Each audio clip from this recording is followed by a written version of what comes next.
Another very important metric that you can use to figure out if you already have product market fit, if you already have the perfect product already, or if you still have a leaking bucket and people are leaving your product every day and you just have you're not ready to scale yet, is the churn rate.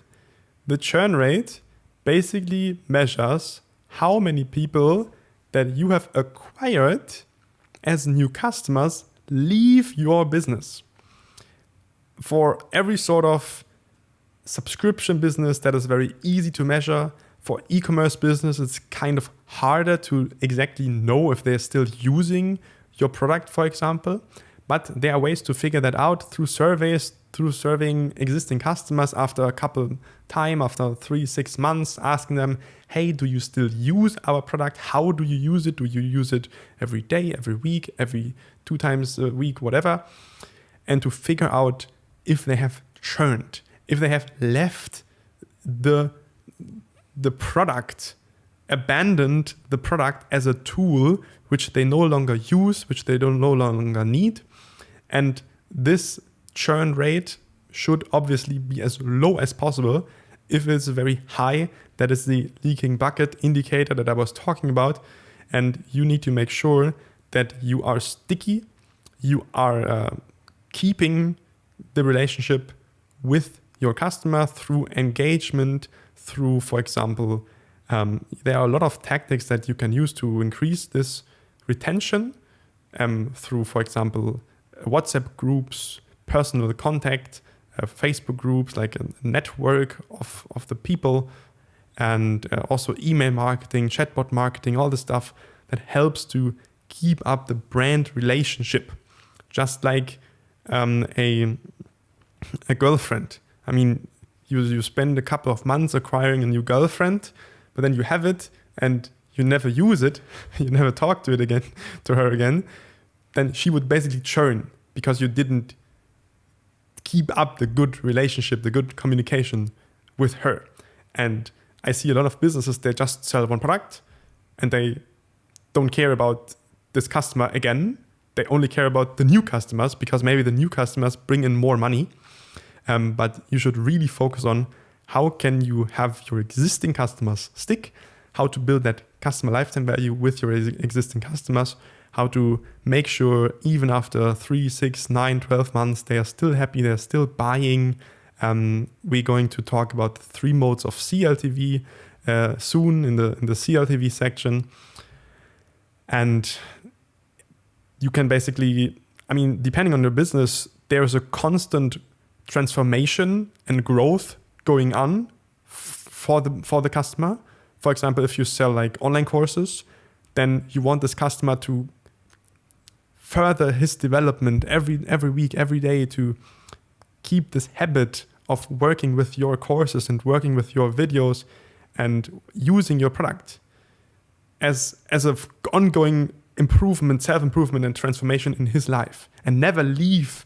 I mean, he can go to a next product and he can sign up and he can upgrade and buy an upsell from a beginner's product into a medium and advanced product. And this is the ongoing relationship that he just keeps engaging and keeps working through all your different products.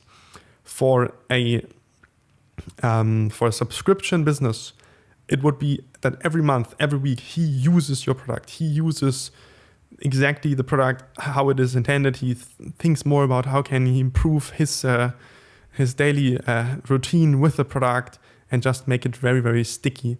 For an equipment brand, like an e-commerce store or a fashion brand or like a kitchen, whatever, every other week, every other month, you want this guy or girl customer to make new orders, new purchases, broaden his assortment of products that he owns from your products, basically from your business, and buy the next new launch, buy the next new stuff.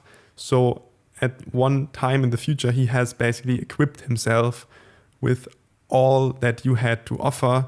And if you offer more and more stuff, if you have great product development going on, then he will basically never stop buying your products because he loves the brand, he loves the transformation, and he uses everything that he can find from your trusted brand to improve his life, to improve his situation, get from A to B, become a new human basically, share that with his friends, use your loyalty programs, use your discount subscriptions, use your Christmas, Easter, summer discount bundles, and just be a very, very highly sticky customer.